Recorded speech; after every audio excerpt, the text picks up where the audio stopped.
प्रत्येकालाच यशाची अपेक्षा असते, अपयशाची नाही. पण यश आणि अपयश हे येणारच असतं. ज्यांना अपयश आलं नाही त्यांना कधी यश येणार नाही. सुख सर्वांनाच असं वाटतं, पण दुःखाचा सामना केल्याशिवाय सुख तुमच्या आयुष्यामध्ये येणार नाही. धोके आणि मोके लिपटे वेळ येते हे.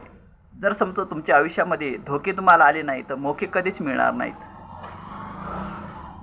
आणि दुसरी गोष्ट, तण आणि धन हे येणारच असतं.